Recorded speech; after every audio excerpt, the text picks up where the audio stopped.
Welcome to our channel. Today we how to enable Microsoft advertising goals with UET tags step by step clearly. To enable Microsoft advertising goals with UET tags, start by logging into your Microsoft advertising account. Navigate to the Tools menu located at the top of the page. Select UET tags from the drop-down list. Click on the Create UET Tag button.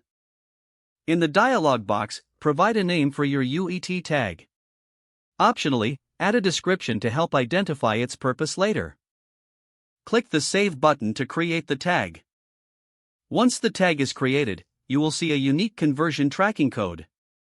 Copy this UET tag code to your clipboard. Next, access your website's content management system or HTML editor.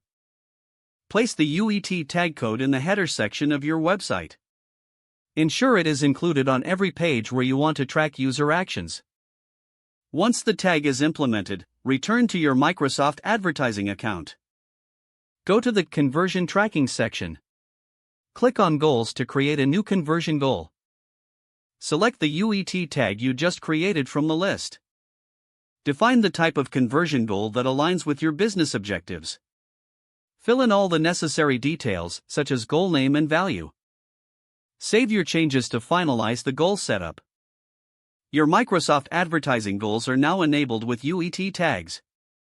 To verify the UET tag installation, use the Microsoft Bing Webmaster Tools. Log into your Bing Webmaster Tools account. Navigate to the UET section to check if the tag is receiving data. Monitor your conversion performance to gauge the effectiveness of your campaigns. Adjust your goals and settings as necessary for optimal results. If the page does not load, refresh the browser or try again in a private or incognito window. Make sure you are using the correct email address, then retype it carefully to avoid small typos. If your password is not accepted, use the reset option and create a new strong password you can remember. Don't forget to like this video and subscribe to our channel for more step-by-step tech guides.